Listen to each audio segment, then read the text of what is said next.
So good morning friends. Today, this is Dr. Munaswamy, Professor, Department of ECE. Today you can see one of the pulse modulation techniques. So last class you have discussed about one of the pulse modulation techniques, that is the amplitude modulation, pulse amplitude modulation and pulse width modulation. Today you can see the another modulation, which is the third one, that is the pulse position modulation. So you know that the broad classification of the pulse modulation. So you know that what is the difference between the analog communication system and pulse modulation techniques. Here analog, we are going to use the carrier signal as a sinusoidal. Whereas coming to the pulse modulation techniques, the name itself indicates here we are going to take a train of pulses, a group of pulses can be act as a carrier signal. So according to this pulse modulation techniques, so usage of the carrier signal as a pulse, a train of pulses. So you can classify into two categories here. So overall broad classification, you can see that these are the types of the modulations. Broadly, you can classify into two categories. One is the continuous wave modulation, another one is the pulse modulation techniques. So the difference we have discussed. So that is in case of the continuous wave modulation, here we are going to take the continuous wave or sinusoidal waveform can be act as a carrier signal for the modulation purpose. So under the continuous wave modulation, we are going to have the broadly two categories, are classified into two categories. One is the amplitude modulation, another one is the angle modulation. Again, the angle modulation can be classified into two categories. One is the frequency modulation, another one is the phase modulation. So you know that the fundamental definition, what we have discussed in previous classes also. So what is the amplitude modulation, what is the frequency modulation, what is the phase modulation. So based on the properties of the carrier signal, you can have the three properties. One is the amplitude of the carrier signal, another one is the frequency of the carrier signal, and third one is the phase of the carrier signal. So these are the three properties which we are going to use for the modulation purpose. So one is amplitude, frequency and phase. Based on these three parameters, or based on the three properties of this signal, carrier signal, you can have the three types of modulation techniques in case of the continuous wave modulation, what we have discussed now. So based on this parameter changes or property changes, we are going to have that type of modulation. So one is the amplitude modulation. So the definition of the amplitude modulation is the amplitude of the carrier signal is varying according to the instantaneous value of the modulating signal. So for any modulation techniques or any modulation purpose, we are going to have the three basic signals are there. One is the modulating signal, another one is the carrier signal. After modulation, we are going to have the modulated signal. So these are the three basic signals for any modulation or any communication. So what is the carrier signal means? Which carries the modulating signal, the information signal. After modulation, we are going to have the modulated wave. So there is a much difference between the modulating signal. So generally it is a baseband signal which consists of the information, a basic information, which is to be transmitted. That is called a modulating signal. Carrier signal is, the name itself indicates, which carries the information signal by the operation known as the modulation. So after modulation, we are going to have the modulated signal. So that is according to this one, the amplitude of the carrier signal is varying according to the instantaneous value of the modulating signal. Then it is known as a amplitude modulation. The parameter changes, the change in parameter of the carrier signal is here, amplitude, so that it is a amplitude modulation.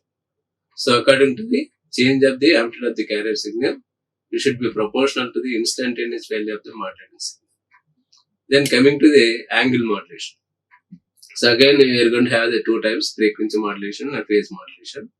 So frequency modulation is, so the frequency of the carrier signal is varying according to the instantaneous value of the modulating signal. So that is the frequency modulation. The parameter which is to be varied in case of the frequency modulation is frequency. So the frequency of the carrier signal is varying according to the instantaneous value of the modulating signal. Then it is called a frequency modulation. Then phase modulation. So the phase of the carrier signal, the parameter which is to be varied here because it is a phase modulation, phase of the carrier signal. So that is the phase of the carrier signal is varying according to the instantaneous value of the modulating signal. That is known as a phase modulation. So based on these three properties of the carrier signal, the parameter which is to be changed, based on that we are going to have that type of modulation. So amplitude modulation is the amplitude of the carrier signal is varying. If it is a frequency modulation, frequency of the carrier signal varying, and phase of the carrier signal is varying. So for all the variations, the constant will be modulating signal. So based on the modulating signal value, based on the instantaneous value of the modulating signal, we are going to have the amplitude modulation, frequency modulation, phase modulation. So parameter will be changed. The change of the parameter should be based on the instantaneous value of the modulating signal only. So according to the information available, according to the information which is to be transmitted, based on that we are going to have that type of modulation. So this is about completely about the continuous wave modulation. Then coming to our requirement is pulse modulation. So here again we are going to have the two types of the pulse modulation techniques. One is the digital modulation, another one is the analog modulation. So under the digital modulation, it completely comes under the course is a digital communication. So under we are going to have the completely discussion or study of the digital modulation techniques. So the basic fundamental technique for the digital modulation is PCM, pulse code modulation. So PCM stands for pulse code modulation. That is the complete process. It may be modulation process or transmission process, receiving, retrieving process. Everything will be in digital, but finally at the beginning source, at the end of the demodulation receiver part, the final output should be analog only. But in between, from the source transmission to the destination, in between process should be completely in digital domain only. So that is the pulse modulation, digital modulation. So then advanced of the pulse code modulation, we are going to have the delta modulation techniques. So based on the variation of the pulses, we are going to have the delta modulation. So again, in advance of the what are the drawbacks available in delta modulation can be overcome by the adaptive delta modulation. So the pulse width will be adapted according to our requirement. So the size of the pulse will be varies according to the requirement. That is called known as adaptive delta modulation. So all the pulse code modulation, delta modulation, and the adaptive delta modulations all comes under the digital modulation techniques only. Then coming to the second type, that is where we are going to discuss now. So that is the analog modulation technique. This is. So under the analog modulation techniques, we are going to have the three types. Again here, similar to our continuous wave modulation, the properties of the carrier signal like amplitude, frequency, and phase. So based on that variation of these properties, we are going to have three types of the modulation under the continuous wave modulation. That is the amplitude modulation, frequency modulation, phase modulation. Similarly, here in case of the pulse modulation techniques, here we are going to consider the three properties of the pulse. The pulse, which can be act as a group of pulses can be act as a carrier in case of the pulse modulation. The pulse properties are, again we are going to have three. One is the amplitude of the pulse, and third one is the width of the pulse, and third one is the position. So there are three properties again: amplitude, width of the pulse, and third one is the position of the pulse. So based on these properties of the carrier signal of pulse, can be classified the modulation into three categories. One is the pulse amplitude modulation techniques, pulse width modulation techniques, and pulse position modulation techniques. So similar to our continuous wave modulation, here we are going to take the three properties. So in case of the continuous wave modulation, we are going to have the three properties. One is the amplitude, frequency, and phase.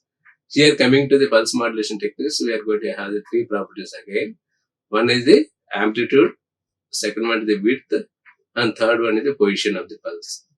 So based on that, we are going to have the three modulation techniques of pulse. So pulse amplitude modulation, pulse width modulation, and the pulse position modulation. So coming to the definition of the pulse amplitude modulation, pulse width modulation, and pulse position modulation. So here the amplitude of the carrier pulse, can be varied according to the instantaneous value of the modulating signal only. So for any case, the reference is the modulating signal, the instantaneous value of the modulating signal only. So based on the signal or information signal or message signal which is to be transmitted, based on that only we are going to have the changes of the properties of the carrier signal. It may be continuous carrier signal or it may be pulse carrier signal. Here in case of the pulse amplitude modulation, the amplitude of the pulse carrier, is varying according to the strength of the modulating signal only. That is known as pulse amplitude modulation. Then coming to the pulse width modulation. So here there are three names are there for the pulse width modulation, what we have discussed in last class also.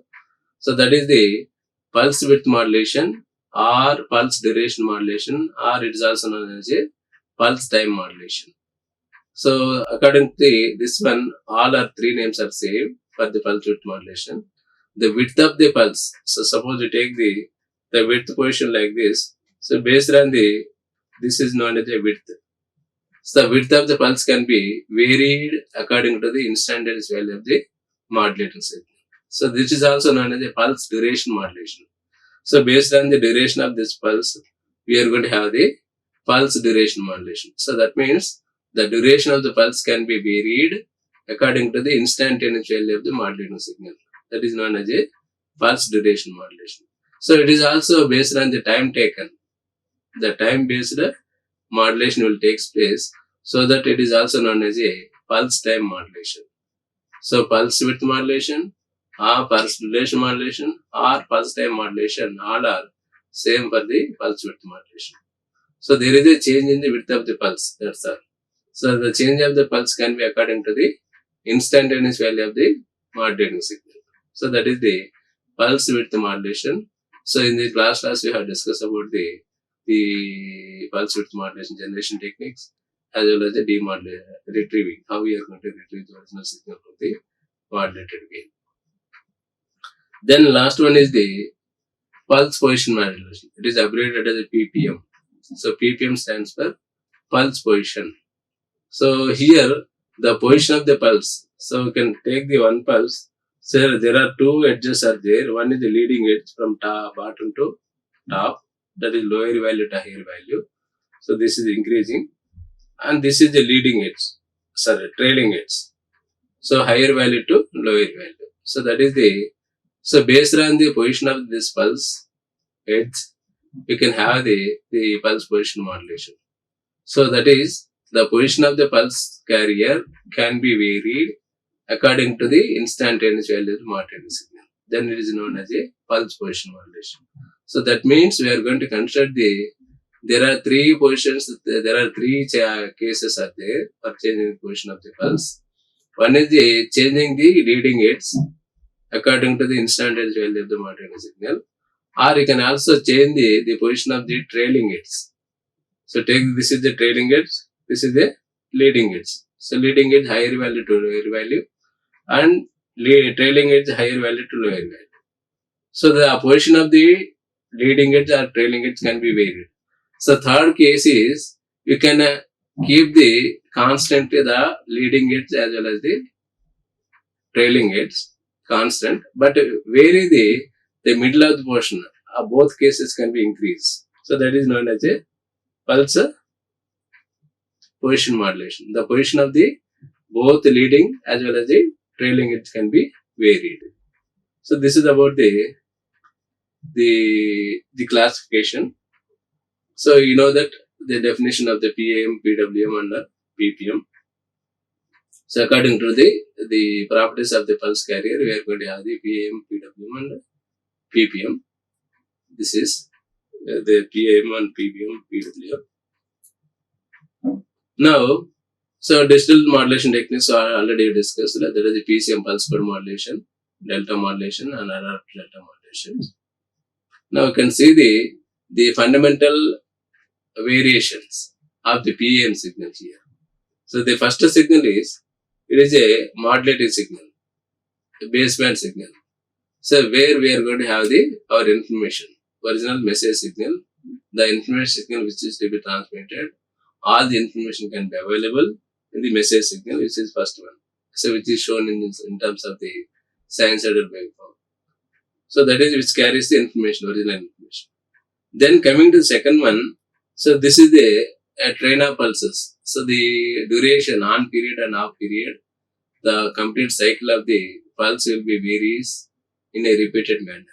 So that is why we are taking this the carrier signal of the pulse modulation technique, which is a train of pulses or group of the pulses, can be act as a carrier signal here. This is the second signal which carries the train of pulses. So that is the where we are going to use the as a carrier signal in case of the pulse modulation techniques. Whereas coming to the continuous wave, so the sinusoidal signal can be also act as a carrier, but the frequency will be different. So coming to the modulating signal, it is audio frequency range, which is available in the 20 Hz to 20 kHz. So that is known as the modulating signal frequency. Whereas coming to the carrier, it should be more than 1 kHz.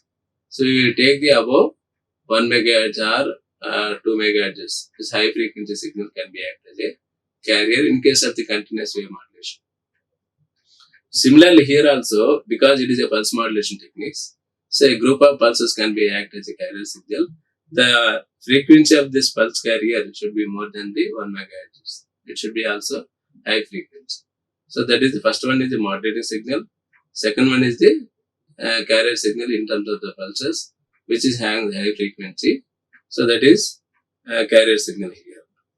Then here we can see this is the example of the pulse amplitude modulation techniques. How the amplitude of the carrier signal will be varies according to the instantaneous value of the modulating signal. So that is, so you take this is the original point, origin point of the modulating signal at 0.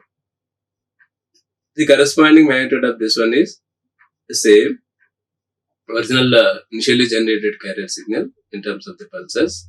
Then coming to the second point, it is the highest peak value of the modulating signal. The point where we are going to have the highest magnitude. So the corresponding magnitude of the carrier signal in a modulated wave. This is the carrier modulating signal. This one is the modulated wave. After modulation, we are going to have the modulated signal. So the corresponding highest point of the modulating signal, highest strength of the modulating signal, the corresponding modulated wave is getting the high value. So for this case, it is a lower value. We take this one, we are going to have the lower value. So that means the strength of according to the strength of the modulating signal, the pulse of the carrier signal amplitude will be varies. So here we are going to the highest value, here going to the highest peak of the modulated wave. Then corresponding it will be reduces. Negative side we are going to have the negative value. So that means by the definition of the pulse amplitude modulation techniques, the amplitude of the carrier signal is varying according to the strength of the modulated signal. So by joining the tops of all the modulated wave like this, it will resembles the original modulating signal sinusoidal. So that is the how we are going to retrieve the original signal at receiver side also. So here you can clearly observe that the amplitude of the pulses for the carrier signal it is uniform. After modulation, we are going to have the changes of the amplitude of the carrier signal or pulses. So according to the instantaneous value of the modulating signal. So this is. So based on the instantaneous value of the modulating signal, we are going to have the changes in the modulated wave. So that I have told that there is a much difference between the modulating signal and modulated wave. So the tops of the modulated wave will be retrieved shows the original modulating signal. So this is about how we are going to generate the pulse amplitude modulated wave. Okay. Then coming to our actual topic of the today's.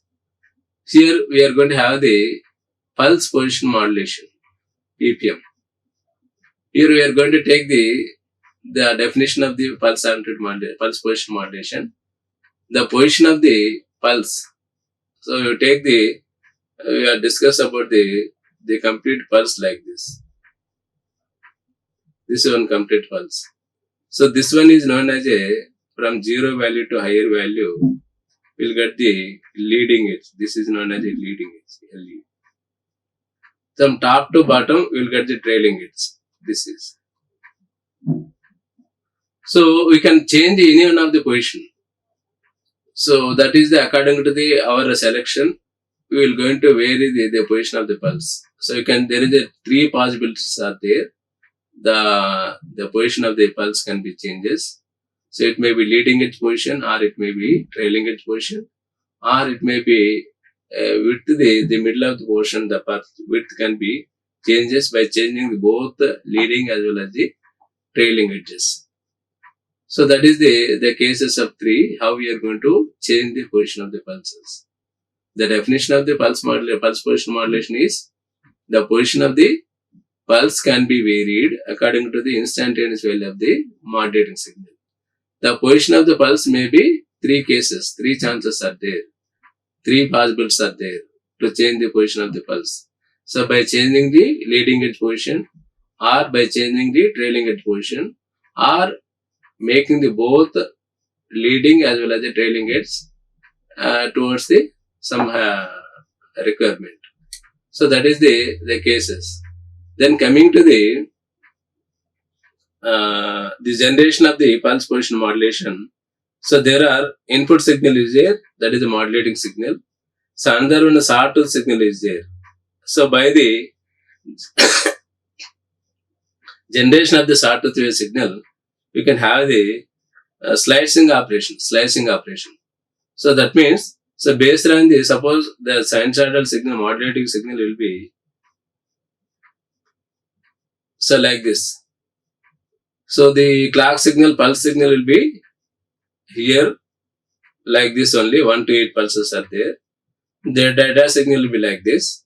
So based on the comparator, we can take the position of the pulse. So that may be leading edge position. The pulse position can be, you can take the 1, 2, 3, 8 pulses are there. So first one is, there is some lower one, same as, but coming to the second pulse, there is a change in the position of the leading edge towards right. So we'll get there is a change in the position of the pulse. So that means for this case, we are going to consider the session changing the position of the leading edge. So then similarly, based on that value of the modulating signal, data means here it is our modulating signal. Clock is indication of the carrier signal. The pulses of the carrier signal can be varies. So according to the value of the data, it may be 0 or 1. So based on that, the width of the pulse can be, or position of the pulse can be varies. So according to that, finally we are going to get the ppm, pulse position modulation. So 1 1 0 1 1 1 0 0. So we are going to get the 1 1 0 1 1 1 0 0. So we can take the position of the width can be changes from this onwards. We'll get like this. So this is about the overall.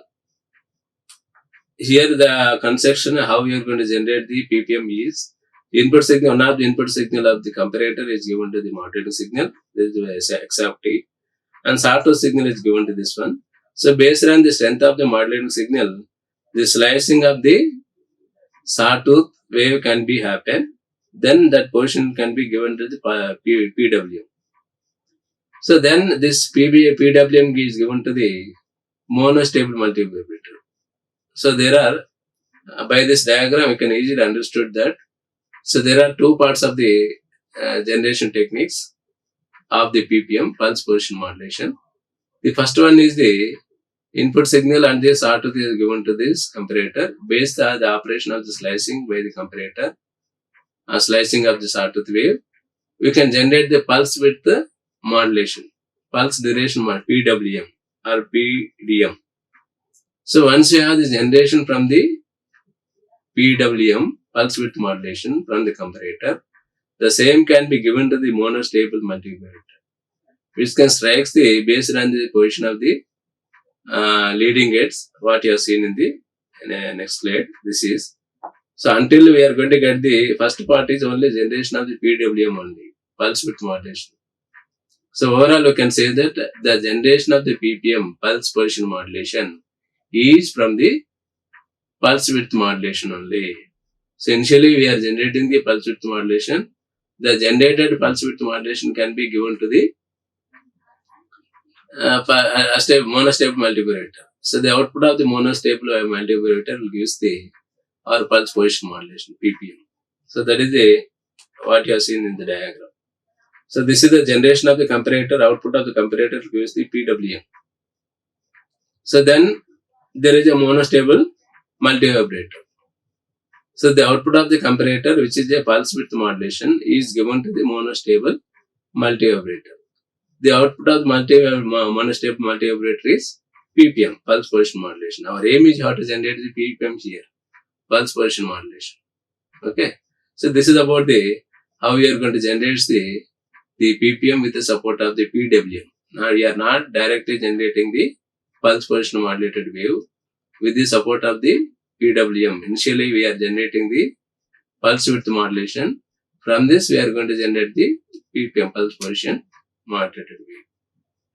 So this is about the generation. Then coming to the demodulation, how we are going to retrieve the or regenerate the original signal by the modulated wave of ppm, pulse position modulation. The transmitted signal, what is modulated from the modulator, can be transmitted through the wire or wireless. The modulated wave, which is available in the ppm, pulse position modulation, given as a input to the low pass filter here. So this is the ppm received input signal. Simple operation for the retrieving the original of the modulating signal from the pulse position modulated wave is LPF, low pass filter, is enough. So you know that what is the purpose of the low pass filter? The filter which allows the low frequency components. Always the audio frequency range is available in low frequency range only. So that we are taking the low pass filter as a function main element for the retrieving the regeneration or reconstruction of the original signal of the modulating from the modulated wave ppm. Okay, that is the received input signal ppm. So we are getting the LPF, which allows only low frequency. Is there any high frequency component? The carrier pulses can be removed and allows the only low frequency component. Then the output of the low pass filter will use our modulating signal MRT, which is our original signal. So simple operation. The high frequency components can be removed and getting the only low frequency component because the arrangement of the filter is low pass. The name itself indicates which allows the only low frequency components only, not allows the high frequency components. So that is the simple operation how we are going to retrieve the original signal from the ppm, pulse position modulated wave. So with this we have completed all the pulse modulation techniques, that is the pulse amplitude modulation, pulse width modulation and the pulse position modulation, generation as well as the demodulation techniques. Now you can see the comparison. So what are the comparisons between the three pulse modulation techniques? Pulse amplitude modulation, pulse width modulation and pulse position modulation. So you can take by the definition of these three pulse modulation techniques. So PAM stands for pulse amplitude modulation. Here the varying parameter is amplitude of the carrier, pulse carrier, will be varied according to the modulating signal strength. Here coming to the pulse width modulation, width is varied. Width is a variable parameter. Coming to the ppm, it is a position of the pulse. It may be leading its position or it may be trailing its position, can be varied according to the modulating signal strength. Second point, the bandwidth depends on the width of the pulse. So based on the selection of the bandwidth, based on the pulse width, we are going to define the bandwidth requirement for the PAM, pulse amplitude modulation.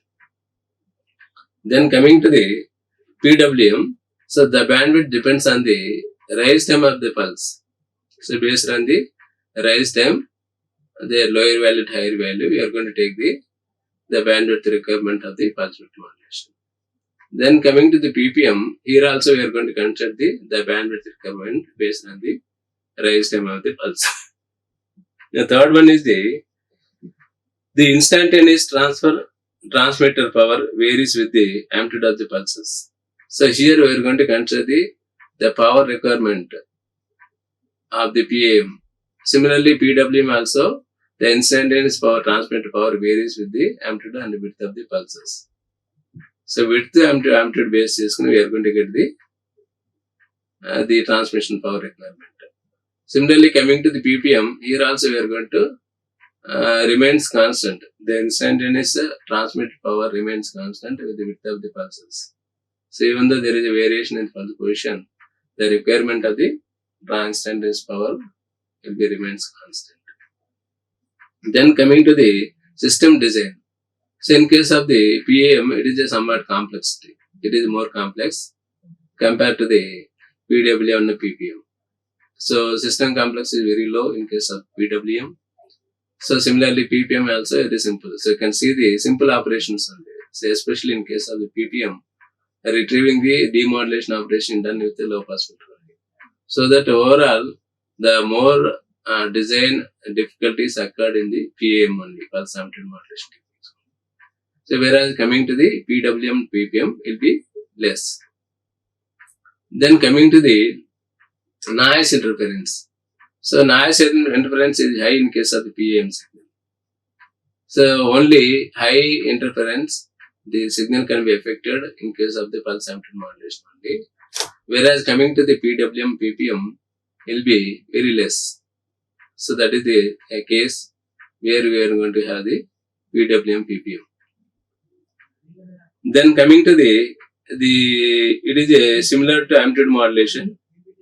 It is similar to frequency modulation, PWM, and it is similar to phase modulation. Comparing to analog modulation techniques. So continuous wave modulation, we are going to have three modulation techniques. That is the PAMC, amplitude modulation, frequency modulation, phase modulation.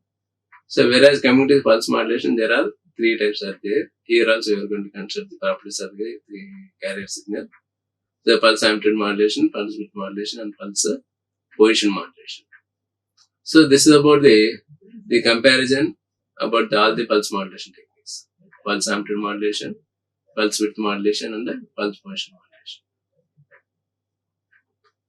So already we have discussed in the last class also how we are going to send the multiple sources at a time with the support of the time division multiplexing.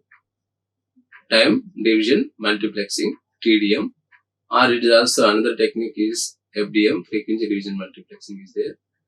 And third one is the code division multiplexing, CDM. So TDM, FDM, and CDM. So here all the techniques. So the purpose is to transmit the more number of signals, multiple signals at a time with the support of this multiplexing operation. So you know that what is meant by multiplexer. You can have the many into one, multiple inputs, single out. So we are going to use the only single channel. The line will be one, but you can transfer the data from the multiple sources. So more number of subscribers are there. So you can transfer the data more number of multiple sources. So with the support of this multiplexing techniques. So in case of the time division multiplexing, you can separate the signals in time is known as a time division multiplexing. Separating the signal in terms of the frequency, then it is known as a frequency division multiplexing. Or assigning the separate codes for each and every source. So it is called a code division multiplexing. So with at receiver side, we are going to have the distribution will be based on the time factor or frequency, or you take the codes. So that is how we are going to take the multiplexing operation in a communication system. This is how operation will be takes place. How we are going to distribute the data in terms of the time division. Okay, thank you. Like, share and subscribe. Hit the bell icon for more updates.